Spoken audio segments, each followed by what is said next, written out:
오늘 우리에게 주시는 하나님의 말씀은 고린도전서 3장 16절에서 17절 말씀입니다. 너희는 너희가 하나님의 성전인 것과 하나님의 성령이 너희 안에 계시는 것을 알지 못하느냐? 누구든지 하나님의 성전을 더럽히면 하나님이 그 사람을 멸하시리라. 하나님의 성전은 거룩하니 너희도 그러하니라. 아멘. 예수 샬롬. 새해 주님의 축복 많이 받으세요. 자, 우리 옆 사람에게 새해니까 이렇게 인사합니다. 새해 주님 복 많이 받으세요. 새해 주님 복 많이 받으세요. 거룩한 성령의 전을 정결하게 청소합시다. 네, 오늘 말씀의 제목입니다. 2023년도도 벌써 네 주일째 날을 맞는 것 같습니다. 또한 우리나라는 신정보다도 구정, 음력, 설날을 전통적인 그러한 풍습으로 더욱 애호하면서 또한 온 민족이 이동하는 그런 또한 오늘 설날인 것 같습니다. 그러므로 오늘은 또한 주일과 주의 날과 겹쳐서 또 설날이 참 오랜만에 이렇게 함께 하나님 앞에서 드리는 날인 것 같습니다. 그렇지만은 언제나 우리는 하나님의 백성은 주의 날이 우선이요. 그 다음에 우리 인간이 또한 고유명절인 이 새해도 또한 가족들과 함께 보내야 될 것으로 그렇게 생각을 합니다. 그러므로 제가 오늘 이 제목을 정한 것은 어떻게 보면 또 여러분들이 부담감은 가지겠지만은 우리가 이 설날을 맞이할 때마다 우리는 새 마음을 품습니다. 그리고 새로운 옷을 입습니다. 그리고 새로운 신발을 신고 어린아이 마음처럼 또 새로운 음식을 만들어서 우리가 그렇게 새해를 맞습니다. 그럴 뿐 아니라 또한 윗사람에게는 세배를 드리면서 새해 복 많이 받으세요 라고 또한 축복을 빌어주면서 또 윗어른들은 젊은 사람들에게나 또한 어린이들에게나 또한 서로 간에 이웃과 친척을 만나서 덕담을 나누면서 또한 즐거움으로 또 한 해를 시작하는 날이기도 합니다. 우리는 대한민국의 국민으로서 이 구정 곧 설날을 맞이했습니다. 또한 우리는 대한민국의 국민의 한 사람이지만 또한 우리는 천국의 국적을 가진 그러한 시민의 한 사람입니다. 빌립보서 3장 20절에 말씀합니다. 우리의 시민권은 하늘에 있다고 했기 때문에 우리가 비록 대한민국에서 음력 설날을 맞이해서 또한 이 한 해를 출발하고 있습니다만 또한 우리도 하나님 나라의 백성으로서 새로운 마음을 가지고서 우리 하나님 나라의 천국으로 다름질을 해야 될 것이 아닌가. 표대를 향해서 하나님이 위해서 부르신 상을 받기 위해서 우리는 새로운 마음, 새로운 거룩한 옷을 입고 새로운 거룩한 신발을 신고 새로운 마음의 비전을 가지고서 우리 하나님 나라를 사모하는 마음으로 우리는 다름질을 해야 할 것으로 생각해서 오늘 말씀을 여러분들에게 설정하고 선포하는 것을 여러분들이 마음속에 위로와 평강을 가지면서 하나님의 나라를 소망하는 여러분 되시기를 주의 이름으로 다시 한번 축복합니다. 아멘. 우리는 먼저 구성을 따르는 옛사람을 벗어버려야 합니다. 다 세상도 이 음력의 설날을 맞이하면서 다시 말씀을 드리지만 새로운 마음을 품고서 새로운 옷을 입고 새 신발을 신고 또 새로운 음식을 만들어서 설날을 맞이하는 것 같이 우리 또 하나님의 백성이 하나님 나라를 소망하면서 산다면 새로운 마음을 품어야 될 것이 아닙니까? 새로운 각오와 결심을 가지고서 하나님의 나라를 향해서 우리가 다름질을 해야 될 것이 아닙니까? 그러므로 에베소서 4장 22절에서 24절에 우리 하나님께서는 여러분들을 향해서 이와 같이 말씀하고 있습니다. 너희는 유혹의 욕심을 따라 썩어져가는 구습을 따르는 옛사람을 벗어버리고 오직 심령을 새롭게 함으로 오직 마음을 새롭게 함으로 하나님을 따라 하나님의 형상을 따라 의와 진리의 거룩함으로 새 사람을 입으라고 하나님의 형상을 회복하라고 하나님께서는 우리에게 말씀하고 있음을 여러분들은 아셔야 할 것입니다. 그러므로 우리는 이 새해를 맞이하면서 우리는 새로운 마음을 가지고서 새 사람으로 살아야 될 것이 아닙니까? 우리 마음은 성령의 지성소입니다. 성령께서는 내 마음에 오늘도 내주하시고 함께 계시는 임마누엘 하나님이심을 믿으십니까? 임마누엘 하나님은 항상 우리와 함께 계시고 있습니다. 그래서 요한복음 14장 16절에서 17절에 우리 예수께서 우리에게 이렇게 말씀했지요. 내가 떠나감을 통해서 다른 보혜사를 너희에게 보내주어서 영원히 보혜사는 너희와 함께 할 것이다. 이 보혜사 성령은 진리의 영이시다. 세상 사람은 알지도 받지도 못하지만 그렇지만 너희는 성령을 알게 된다고 말씀합니다. 그 성령은 너희 속에 계시겠다고 약속하고 있습니다. 그렇다면 우리 속에 계시겠다고 우리 주님은 말씀했는데 이 성령께서는 그러면 우리 속 어디에 계실까요? 우리 속 어디에 와 계실까요? 우리 마음에 와 계십니다. 할렐루야. 고린도후서 1장 21절에서 22절에 이와 같이 말씀합니다.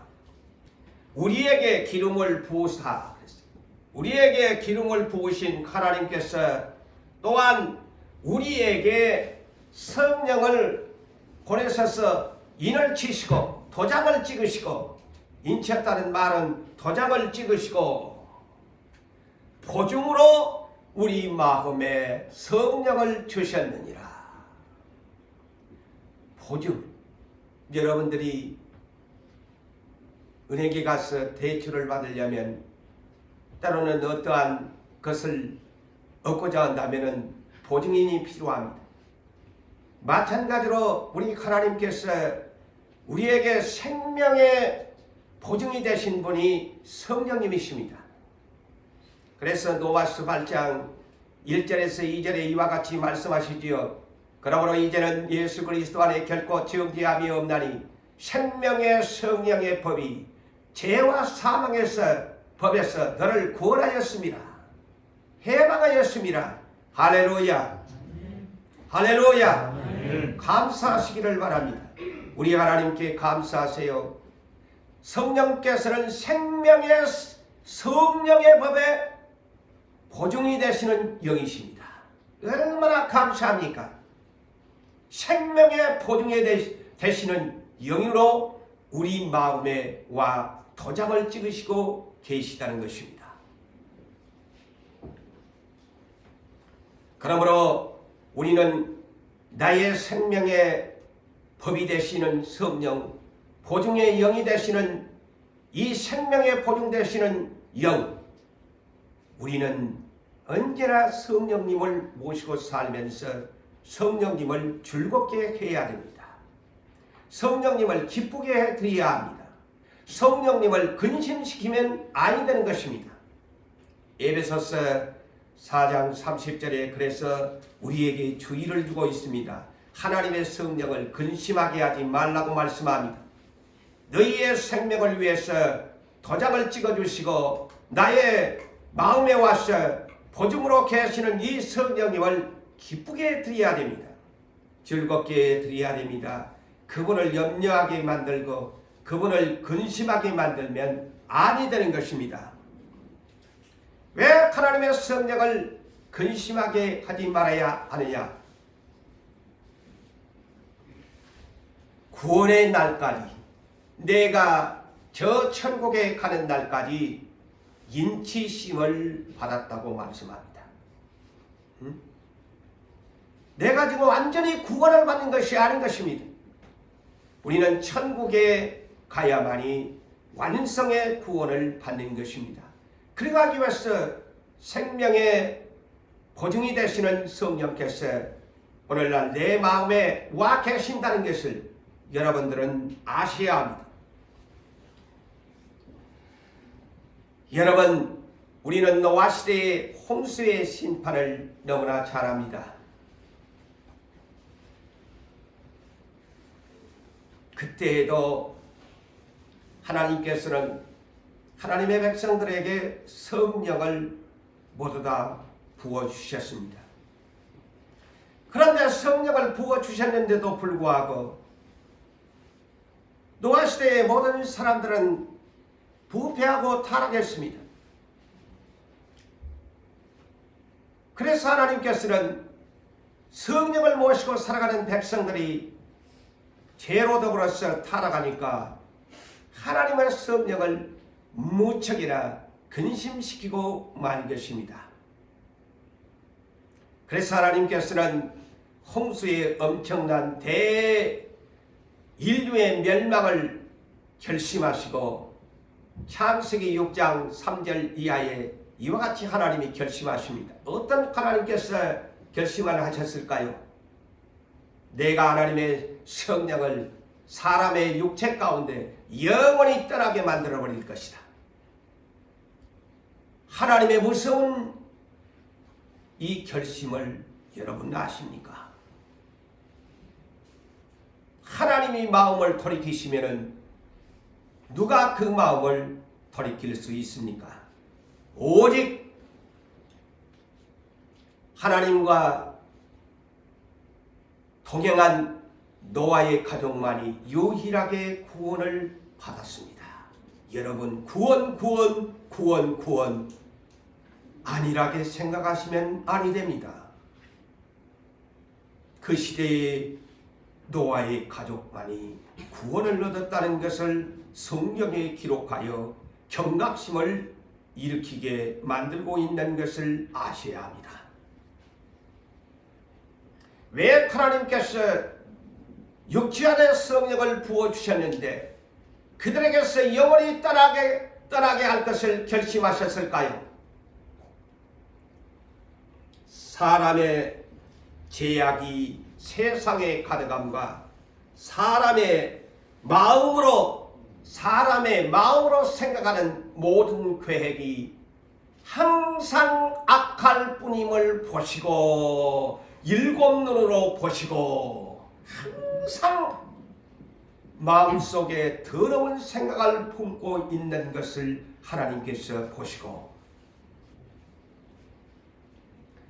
땅 위에 사람 지으셨음을 한탄하사, 한탄은 다른 말로 후회한다는 말과 똑같습니다. 하나님이 후회하시고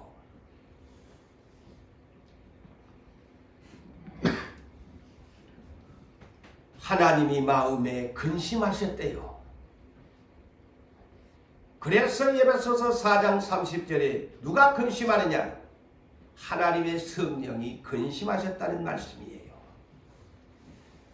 사람 지으셨음을 한탄나사 마음에 근심하시고 하나님의 성령이 근심을 하시고 이르시되 내가 창조한 사람을 내가 지면에서 쓸어버리되 내가 그것들을 지었음을 한탄함이니라, 후회함이라. 오늘날도 역시 이런 생각을 해보십시오.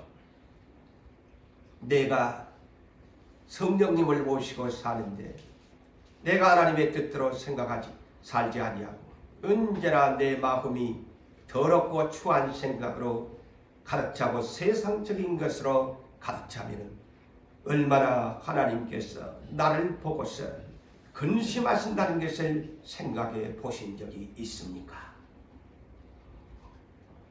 내 부모가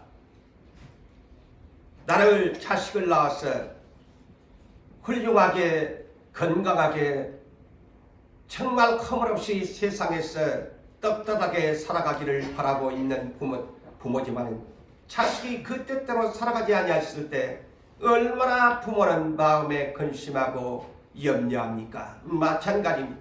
여러분들이 아버지라고 부르시는 하나님의 성령도 이와 같이 여러분들이 아버지의 뜻대로 살아가지 아니하면 얼마나 하나님께서 근심하시고 나를 보고 탄식하시고 빌바를 알지 못하는 여러분들을 위해서 로마서 8장 26절에도 기도하지 아니하는 사람들을 위해서 성령께서는 말할 수 없는 탄식으로 간구하신다고 말씀하고 있지 아니합니까? 그것이 하나님의 성령을 근심시키는 것입니다. 말할 수 없는 탄식으로 기도하지 아니하는 사람들을 위해서 오늘도 성령께서는 하나님의 뜻대로 간구하고 있다고 성경에 기록하고 있지 아니합니까? 우리는 이 말씀들을 놓치시면 아니 됩니다.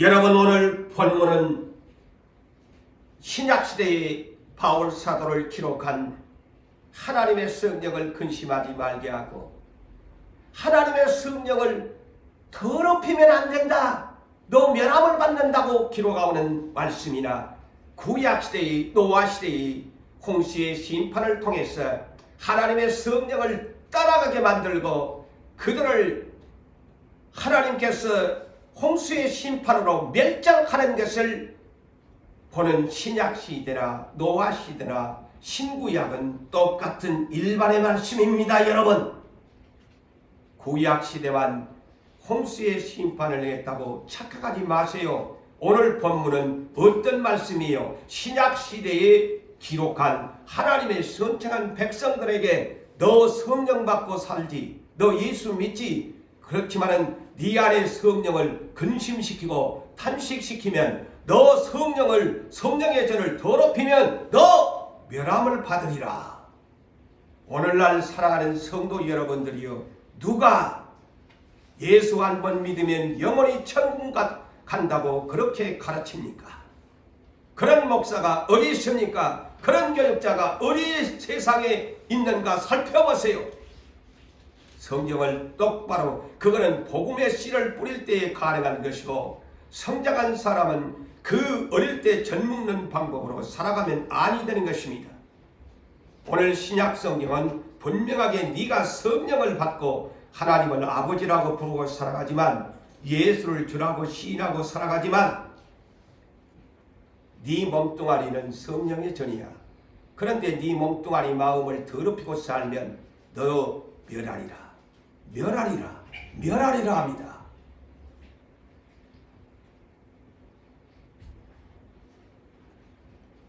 그래서 오늘 말씀을 볼까요? 본문을.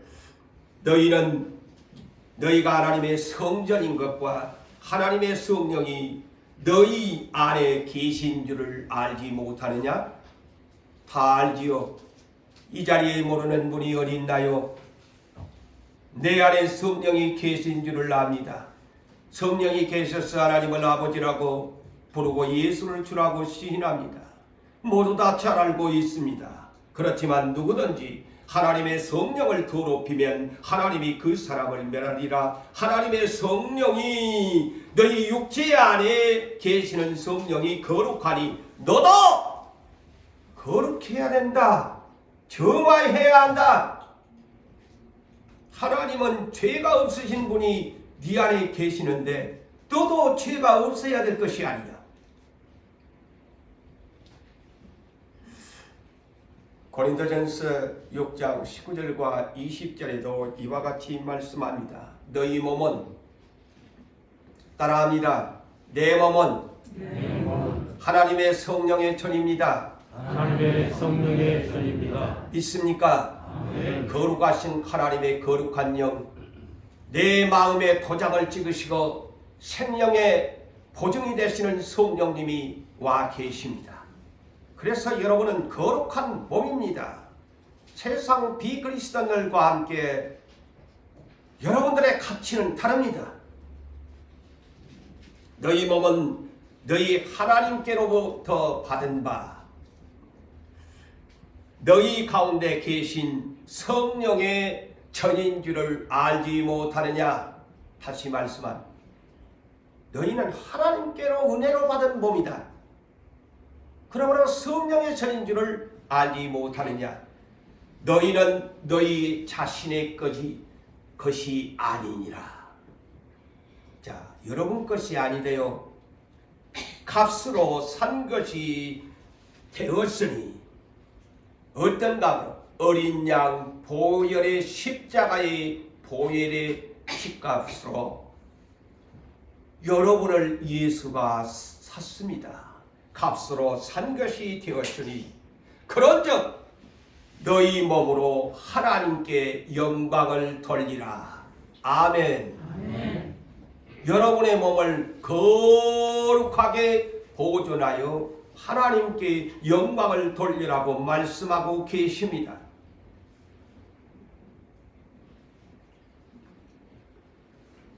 그러면 내 몸을 하나님께 거룩한 몸으로 어떻게 영광을 돌려야 될 것인가? 로마서 8장 12절에서 14절에 이와 같이 말씀합니다. 잘 들으십시오. 우리가 빚진 자로 돼. 자, 우리가 세상에서 채무를 지고 살면 채권자들에게 얼마나 멸시천대를 받고 살아갑니까? 제때에 어떤 것을 우리가 행하지 못할 때 얼마나 상대에게 비판과 조롱을 받으면서 우리가 멸시를 받으면서 이 세상에서 너무나 여러분은 많은 것을 경험하고 살아갑니다. 그런데 우리의 몸은 하나님께 빚진 자라고 말씀합니다. 우리의 채권자 하나님께서 너희는 다 나에게 빚진 자라고 말씀합니다. 그러므로 너희는 나에게 빚진 자이기 때문에 육신에게 져서 이 말은 육체의 소욕대로 살면 육신대로 살 것이 아니라 너희가 육신대로 살면 반드시 죽을 것이다. 아담과 하와에게 선악과를 먹는 날에는 반드시 죽을 것이라는 것 같이 오늘날 신약시대에도 이 선악과의 법을 주었네요. 성경을 우리는 똑바로 보면서 복음을 받아들이는 여러분들이여, 성경을 좋은 것만 머릿속에 생각하지 말고, 언제나 제가 금요일날도 말씀을 드렸습니다만 주의사항을 놓치면 아니 됩니다. 육신대로 살면 반드시 죽을 것이라. 성령의 전을 더럽히면 너 반드시 멸하리라. 이런 말씀을 여러분 다 놓치고 살아갑니다. 예수 믿으면 복 받습니다. 예수 믿으면 천국에 갑니다. 좋은 소리만 기회가. 그거는 젖 먹는 어린 나이가 먹는 우유입니다. 여러분, 우리는 이제 장성한 그리스도인들로 성장해야 합니다. 반드시 죽을 것이로되. 왜? 갈라디아서 5장 24절 여러분 잘 아시지요? 그리스도의 예수의 사람들은 세 가지를 십자가에 못 박았다. 첫째, 육체. 두째, 정력. 셋째, 탐심. 십자가에 못 박았느니라. 그런데 예수 그리스도의 보혈의 피로 나는 구원을 받았습니다. 할렐루야 하는 사람이 탐심을 부리고 정욕적으로 살면 육신에게 져서 살아가는 사람입니다. 죽습니다. 거짓된 그리스도인입니다. 성경을 똑바로 보고 예수 믿으십시오. 그러므로 우리는 빚진 자이기 때문에 육신대로 살면 반드시 죽을 것이로되 그러면 어떻게 해야 하느냐? 성령으로서 무릇 몸의 행실을 죽이면 살리리. 무릇 하나님의 성령으로 인도를 받는 사람은 하나님의 아들이라. 아멘.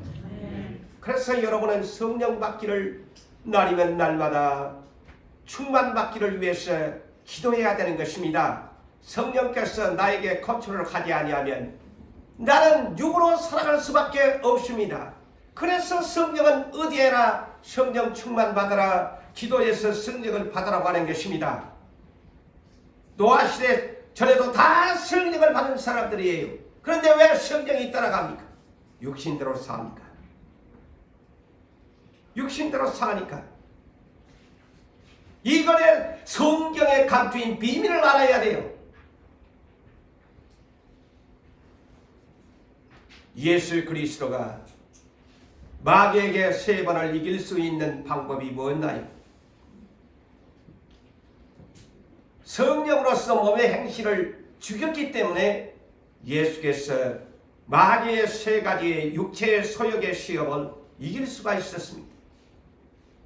예수께서는 성령의 충만함을 받으시고 성령의 인도를 받으시고 성령에 이끌려서 광야에 가서 원수 마귀에게 3가지의 육체 소욕의 시험을 받습니다.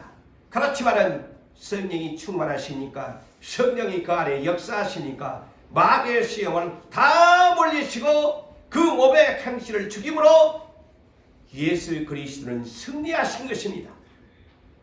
그러므로 오늘날 우리도 이 예수의 이 모습을 보면서 우리가 이 세상에서도 온갖 마귀의 시험 육체의 소욕들이 우리를 엄습해 옵니다. 그럴 때마다 말씀을 붙잡고 말씀에 의지하여 성령과 함께 이길 때 마귀는 나를 떠나가고 나를 이길 수 없는 것입니다. 그래서 잠언서 4장 23절에 모든 지킬 만한 것 중에 더욱 내 마음을 지키라. 이는 생명의 근원이 마음에서 남이니라. 자, 성경은 우리에게 무엇을 지켜야 할 것인가? 오늘날 여러분 지켜야 할 것들이 많지요.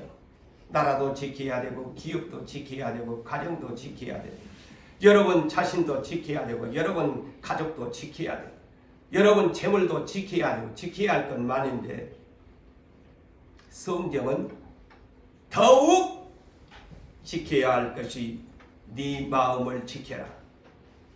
축구를 좋아하시는 여러분 골키퍼는 골을 지켜야 되지요. 골문 안으로 들어오지 못하도록 골키퍼는 골을 막아내야 됩니다. 그렇다면 우리는 하나님께서 하트키퍼가 되기를 원합니다. 하트키퍼, 마음을 지키는 자가 되라. 하트키퍼, 마음을 지켜라.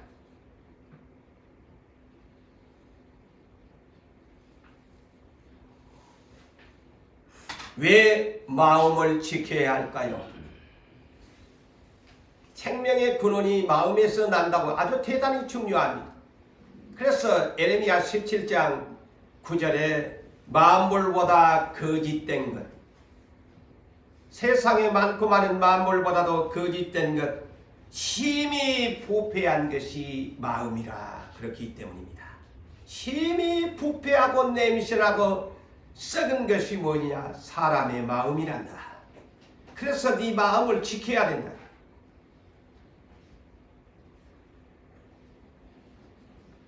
마태복음 15장에 있는 말씀을 소개하려고 합니다.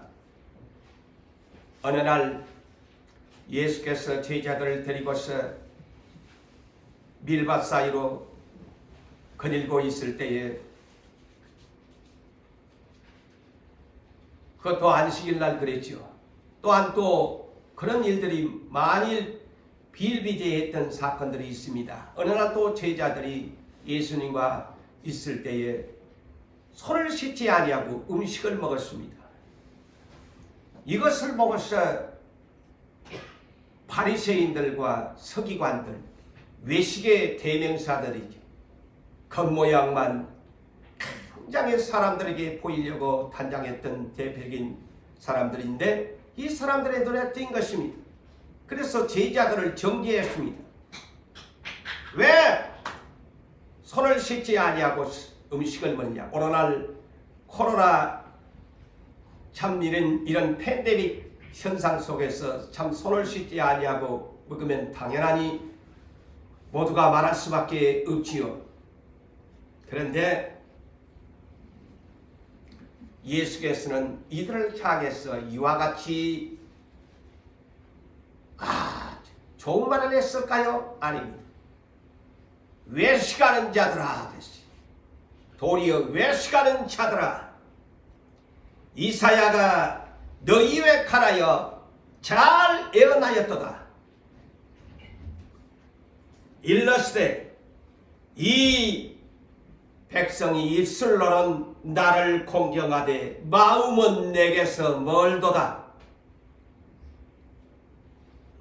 사람의 계명으로 유대교의 장록의 전통적인 교리의 법으로 교훈을 삼아 가르치니 나를 헛되이 경배 예배를 시키고 있도다. 입으로 들어가는 것이 사람을 더럽게 하는 것이 아니다. 입에서 나오는 그것이 사람을 더럽게 하는 것이다. 입에서 나오는 것들은 마음에서 나오나니 이것들이야말로 사람을 더럽게 하느니라. 마음에서 나오는 것은 악한 생각이다. 살인하고 간음하고 음란하고 거짓말을 하고 거짓된 삶을 살고 남을 비방하는 것이니 이런 것들이 사람을 더럽게 하는 것이니라. 오늘날 우리는 그러지요. 저도 여러분들도 언제나 이 겉모양의 우리의 자신들을 합니다. 집안 청소, 그리고 손, 얼굴, 이런 것에만 참 얼굴을 오늘도 저나 여러분들이나 머리를 꾸미고 이렇게 나오는데 정작 오늘 또 이 예배 때 나올 때 내 마음을 돌아보면서 나온 사람이 얼마나 있을까요? 오늘 하나님 앞에 나오시는 여러분들, 오늘 하나님께 예배 드리러 오시는 여러분들이요, 거울을 보면서 저 목사도 마찬가지고 여러분들 다 여러분들의 외모에만 관심을 가졌지 오늘 하나님은 내 외모를 보시지 않습니다. 하나님이 보시는 관점은 내 마음을 보십니다. 과연 여러분 오늘 하나님 앞에 예배드리러 오실 때 하나님은 내 마음을 보시는데 주여 나는 죄인입니다. 용서해 주세요. 내가 어제도 이런 죄를 지었네요 하고 회개하고 이 자리에 오신 분이 과연 몇 분이나 되십니까? 전부 외식적으로 하나님을 섬깁니다. 오늘날 이것이 마지막 시대에 외쳐야 할 증언한 메시지가 되어야 합니다.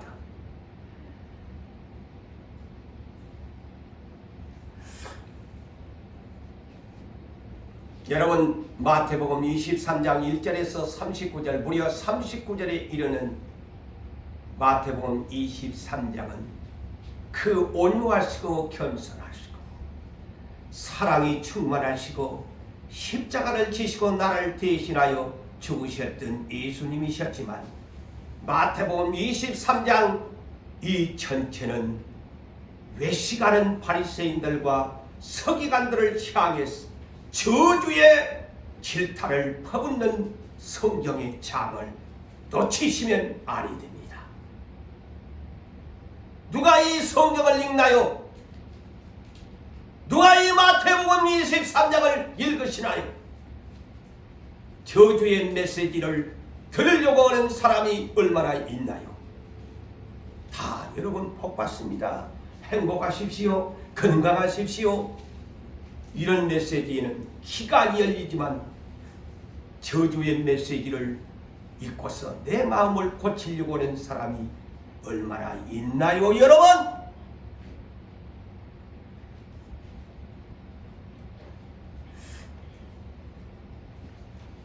오늘날 시대에는 복음적인 씨를 뿌리는 교회들도 있지만 우리는 선지자적인 사명감을 가지고 우리는 시대의 비전을 가지고서 이 시대에 우리 하나님이 우리를 부르셨다는 것을 믿으시기를 아멘 하시기를 바랍니다.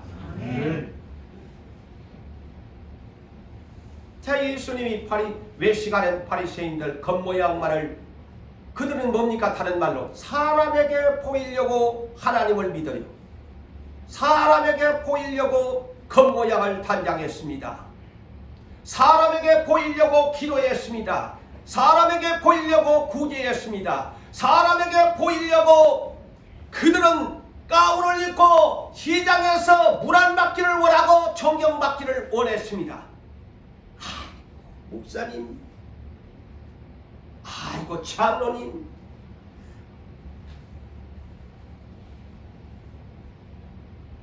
그런데 말세에도 이것을 예언했지 아니합니까? 디모데후서 3장 5절에 말세에 고통하는 때가 오게 될 것인데 그 중에 하나 경건의 모양만 있는데 능력을 부인한다. 이 말이 외식하는 사람들이 많다는 겁니다.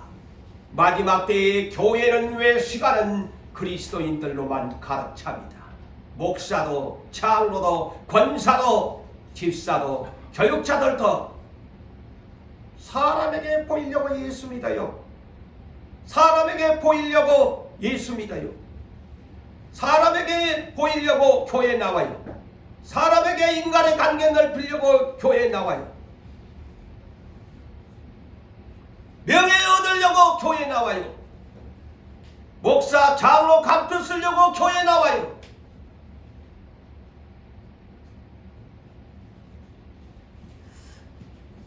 예수님은 그들을 향해서 뭐라고 합니까? 어디에 피부를 합니까? 너희는 무덤이다. 겉모양 무덤은 잔디가 깔려져서 화려하게 보이기만은 아름답게 보이기만 그 무덤 속에는 해칠한 무덤 속에는 썩은 부패 너희 마음들은 그와 같도다. 썩었도다. 주님은 그 말씀에서 누가 들어도 기분 나쁜 메시지를 전합니다. 화 있을진저, 다른 말로 저주를 받을진저, 맹인들아 그랬어요. 두 눈은 멀쩡한데 맹인들이여. 더 심하게 메시지를 합니다. 주님이 뱀들아 독사의 새끼들아, 너희가 어떻게 지옥의 판결을 피할 수 있느냐? 지옥에 들어간다는 겁니다. 저주의 지옥을 피할 수 없다고 주님이 외식하는 자들에게 말씀한 외식의 반대가 마음입니다. 네? 신부 단장사가 뭐예요? 마음 단장입니다. 겉모양 아무리 이 자리에 아름답게 여러분 차려입고 와 예배를 드리지만 사람들이 보기에는 참 경건하게 저분은 예배를 드리시네. 하지만 그 사람의 마음이 오늘 깨끗하지 않다면, 더러운 생각으로 가득 찼다면 우리 주님은 내 아무개야, 사람 보기에는 네 겉모양은 경건하게 보이지만 나와는 상관없거든. 너는 나와, 나는 너를 모른다. 화 있을진저 외식하는 목사야, 외식하는 장로야, 외식하는 권사야, 너 사람 보기에는 경건하게 앉아 예배드린 것 같지만은 내 보기에는 그렇지 않구나. 너의 성령의 전을 더럽혔으니 정결하게 씻어라. 자, 성경은 마태복음 6장 1절 이하에도 우리에게 주의사항을 줍니다. 제가 항상 그러죠. 성경에 놓치지 말아야 할 것이 좋은 말만 골라 하지 말고 도리어 정말 깨어있는 사람은 책망하고 주의하는 말씀에 귀를 기울이라고 저는 항상 여러분들에게 강조합니다. 좋은 말, 칭찬 좋지요. 고래도 춤을 춘다고 저도 압니다. 때로는 그것이 필요합니다.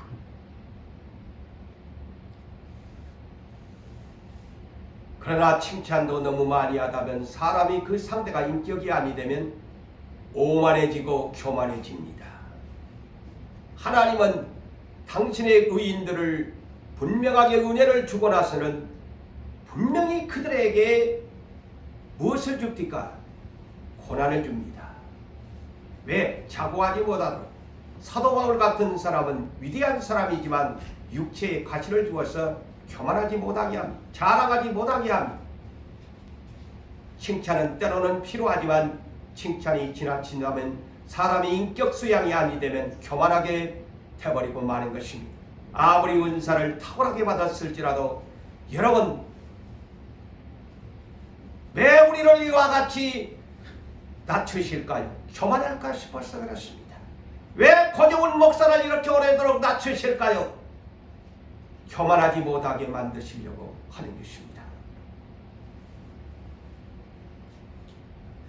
마태복음 6장 1절 이하에 이렇게 말씀합니다. 사람에게 보이려고 너의 의를 행치 않도록 주의하라. 자, 성경의 주의사항을 읽으세요. 예? 옷을 살 때에도 주의사항, 약을 살 때에도 주의사항, 세탁물 아무나 세탁소에 갖다 준다고 또 되는 것도 아닙니다. 다 주의사항이 있지 않아요. 주의사항을 놓쳐버리면 버려요. 내가 아무리 가볍게 샀어도 명품이라도 주의사항을 삼가하지 아니하면 명품 버립니다. 사람에게 보이려고 너희의 의를 행치 않도록 주의하라, 주의하라, 주의하라. 그리하지 아니하면 하나님 아버지께로부터 상을 받지 못하니라. 상을 못 받는데요. 구제할 때에도 얼마나 구제가 좋은 일입니까? 선한 일입니까? 그렇지만 구제할 때에도, 자, 잘 들으세요. 구제할 때 외식하는 자가 사람에게 영광을 받으려고, 칭찬을 받으려고, 사람에게 잘했다고, 아이고 고맙습니다, 아이고 잘하네요, 이렇게 영광을 받으려고 해당 교회당에서나 거리에서 입으로 낙팔 불지 마라, 떠들지 마라고 합니다. 상을 이미 너는 받았느니라. 입으로 떠들고 댕기면 니는 사람한테 좋지만은 나 하나님은 니 몰라. 네가 아무리 수천만 금을 갖고 구제했지, 네 교회당에서 떠들었지, 너 거리에서 사람들에게 나 누구 도와줬다고 떠들었지, 나는 몰라. 사람은 알지라도 주의사항 주의하세요. 상 없습니다. 기도하는 여러분, 기도도 그렇게 해라. 사람에게 보이려고 기도하는 척하지 마라. 금식하는 사람, 금식할 때에도 아이고 나는 이렇게 힘이 들어 이렇게 금식을 합니다. 얼굴을 찡당벌시고 막 그렇게 하지 마라. 사람이 알아달라고 그 금식 모른대. 자, 주의사항 놓치지 마세요. 누가복음 18장 9절에 또 외식하는 기도하는 사람을 소개하지요. 이 사람 누구요? 외식하는 사람. 하나님 앞에 성전에 올라와 가지고 바리새인이 외식의 대명사 하나님 앞에 너절하게 자랑합니다. 나 하나님이여 11조도 드리고 살인도 안 하고 간음도 안 하고 남의 것 뺏지도 안 하고 일주일에 2번씩 금식하고 나는 저 어떤 아무개처럼 나 교회 그렇게 안 믿거든요. 나 깨끗하게 살고 있거든요. 자, 그렇게 기도를 하는 이 외식하는 이 사람의 기도를 주님이 들어주신다고 했어요? 너 아니야. 안 들어준다. 자, 성경을 주의 깊게 보면서 예수 믿으세요. 그냥 막무가내로 우리는 언제나 하나님을 믿을 때 성경의 말씀에 의지하여 믿어야 돼요. 말씀에 의지하여 믿어야 돼요. 아무리 유명한 어떤 목사가 어떤 강사님이 뭐 어떤 것을 옳은 말씀도 하겠지만 성경에 벗어난 말씀을 하면은 그거는 여러분 믿으시면 안 돼요. 성경대로 믿으셔야 돼요.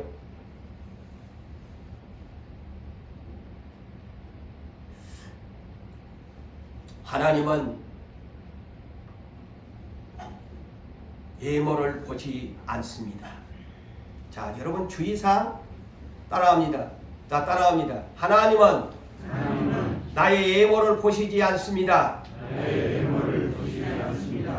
단 나의 중심을 보십니다. 할렐루야. 오늘날 말세는 더욱 예모지향주의 시대가 더 심해질 것입니다. 사무엘상 16장 7절에 선지자였지만 그도 사람인지라 예모 중심에 있었습니다. 왜 다윗의 집에 다윗을 세우라고 했는데 엉뚱한 사람들을 이스라엘 왕으로 세우려고 하니까 하나님이 선지자인 사무엘아, 사람 예모 보지 마라. 나 사람 예모를 보니까 나는 이미 그들을 버렸다. 나 하나님은 사람의 중심을 본다. 할렐루야. 자, 야고보서 2장 1절 이하에도 저도 여러분들도 앞으로 이 교회가 문이 열려지면서 하나님의 축복을 구할 때 이것을 주의해야 됩니다.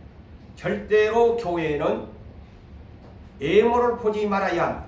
자, 가난한 사람과 부자가 교회에 들어왔는데 그의 예모를 보지 말라고 합니다.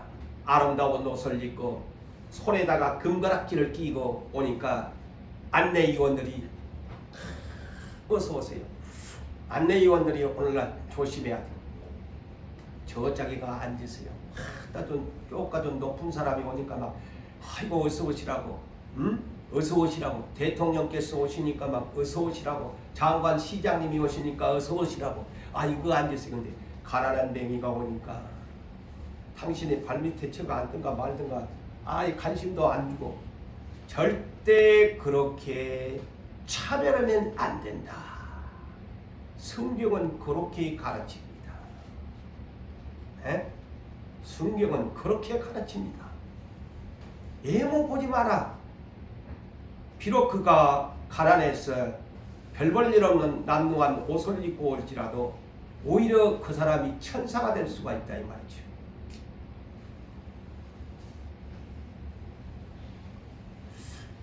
여러분, 오늘날 저나 여러분들은 참 남녀 모두가 예모를 대단히 중요하게 여깁니다. 아마 이 말세의 지말에는 더욱 그러하죠.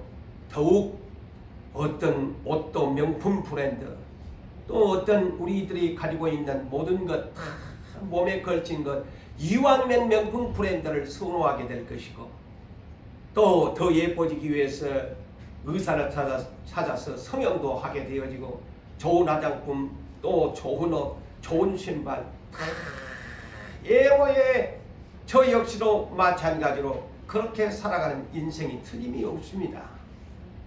그렇지만 이거는 사람에게 보일 뿐, 정말 하나님 앞에 우리가 보여야 할 것은 내가 비록 가난해서 남루한 옷을 입었지만 천국에 부자가 갔나요? 부자 대문 밖에서 얻어먹는 나사로가 천국에 갔습니다. 하나님은 그런 하나님이시대요. 우리가 그래서 착각하지 말고 예수 믿읍시다. 애모에 너무 지나치게 하면서 내 마음은 단장을 가라면 하나님이 우리를 사랑 안 합니다. 사람에게는 고재훈 목사가 오늘 넥타이를 차고 저도 이 하기 위해서 사진을 찍기 위해서 화장품도 바르고 이렇게 넥타이도 차고 이렇게 나왔지만은 이거는 하나님에게 보이는 것이 아니야. 솔직하게 사람에게 보이기 위한 것이. 정말 내 단장은 내 마음을 단장해야 된다는 것이죠.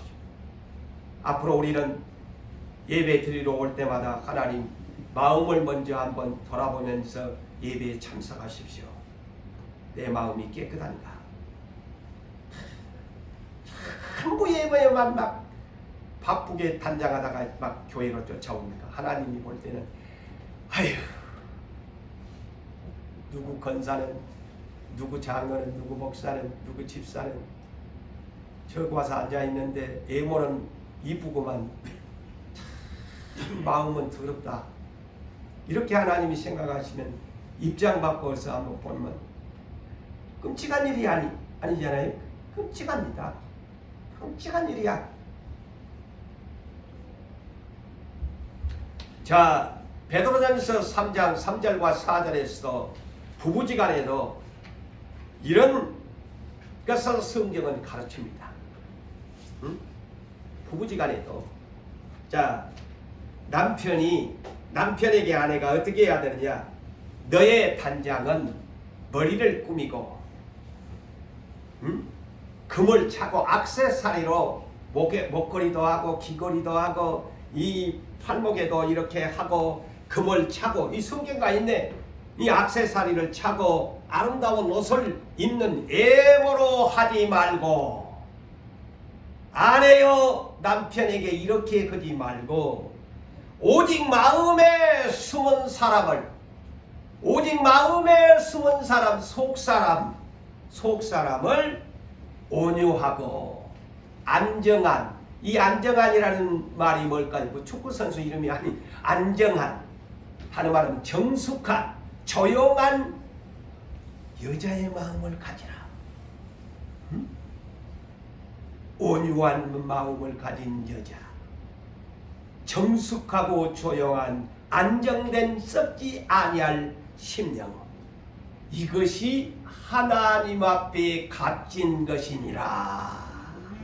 하나님 앞에 값진 것이란 말은 다른 말로 말하면 하나님 나라의 백성의 온유하고 안정한 썩지 아니할 이 마음은 아름다운 옷을 입은 것보다도 금을 차고 액세서리로 단장하고 나오는 것보다도 하나님 나라의 보석은 무엇이냐? 값진 보석은 무엇이냐? 마음을 온유하게, 안정하게, 정숙하게, 조용한 여자로 있는 것이 하나님 나라의 값진 여자다. 할렐루야. 자, 전혀 우리와 생각이 다릅니다. 응?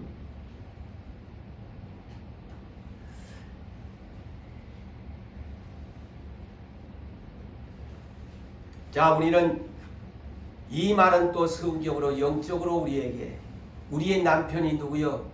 신랑 예수.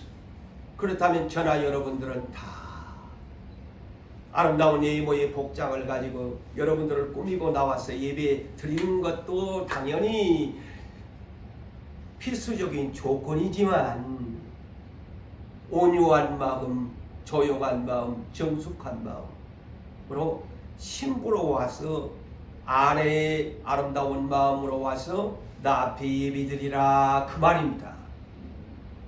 그 말이에요. 이 말이.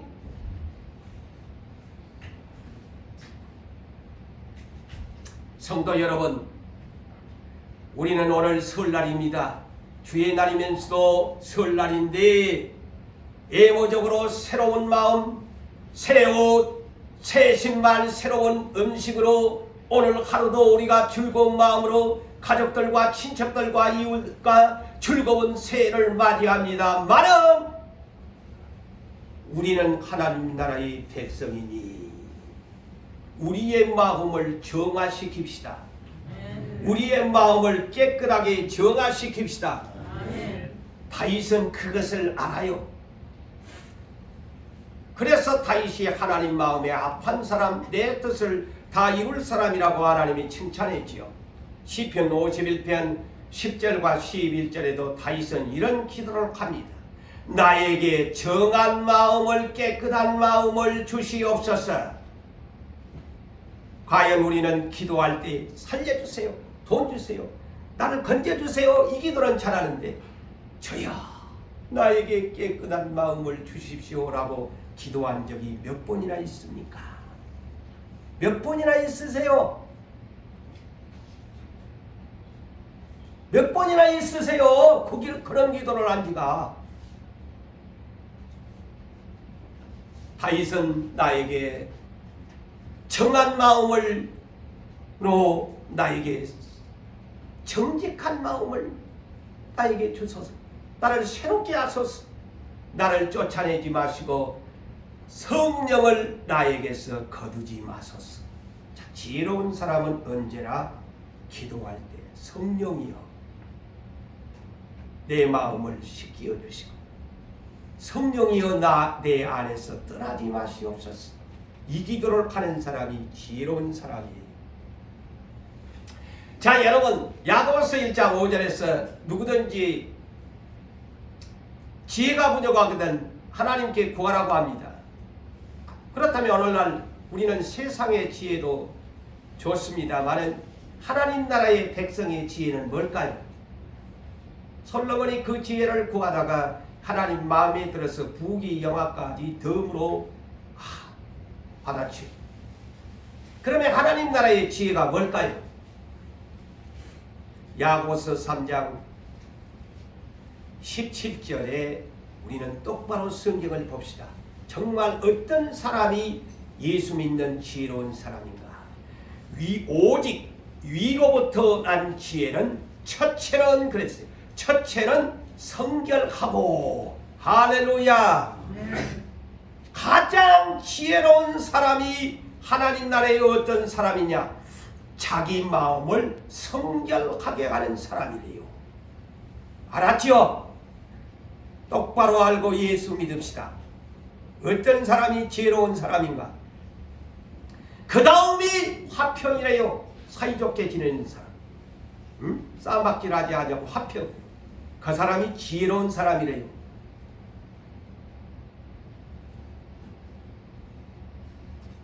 사랑하는 성도 여러분, 우리는 성결한 사람이 됩시다.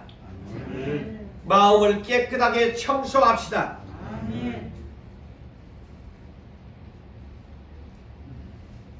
하나님께서는 건물 성전은 이미 예수님이 오신 이후로 중요하게 생각하지 않습니다. 오늘 우리도 또 더 넓은 것으로 더 성전 건축을 위해서 우리가 기도의 제목입니다만 하나님께서는 건물 성전 더러우면 아무리 솔로몬 금으로 漆하는 성전도 깨트려 버립니다. 헤롯 왕이 46년 동안 지었던 성전도 돌 하나 없이 노마에 의해서 완전히 날려버리고 오늘날 저 선택한 아브라함의 자손 이스라엘 나라에 아직도 건물 성전이 없습니다. 세우지 않습니다. 예수님이 오신 후로는 건물 성전이 아닌 우리의 육체 성전을 가장 중하게 여기십니다. 내 몸뚱아리가 하나님의 성령의 전, 이것을 가장 중요하게 여깁니다. 자, 예수님이 천지가 주의 것인데 다 이스라엘 나라의 성전을 헐어버리겠다고 말하면서 무엇을 합니까? 그분이 돈이 없어서, 능력이 없어서 마가 요한의 다락방 세 집을 빌려서 초대교회를 세워서 예배를 드리게 했습니까? 건물 성전이 우선이 아니야. 마가 요한의 다락방일지라도, 마가의 집에 세팡살이 얹혀서 예배를 드릴지라도 내가 중요한 것은 그것이 아니고 성령의 세례를 받아서 성령의 조를 깨끗하게 보존하라는 것이 우리 주님의 지상 명령입니다. 할렐루야. 그것이 성경에서 오늘날 주님이 오실 때까지 가르쳐 주신 비밀입니다. 성령의 전을 깨끗하게 하라. 저도 성령의 전, 다 여러분 각자가 성령의 전 깨끗하게 준비하라고 합니다. 사랑하는 성도 여러분, 말씀을 맺습니다. 새해 첫날 설날부터 새로운 마음을 품고서 이 안에 성령님을 모시고 더러운 것을 정결하게 정화를 해서 깨끗하게 씻어내서 우리 주 성령을 모시고 다시 오실 예수 그리스도를 기다리는 마음을 아름답게 단장하고 예수님을 기다리는 수준 높은 믿음의 여러분들 되시기를 주의 이름으로 축복합니다.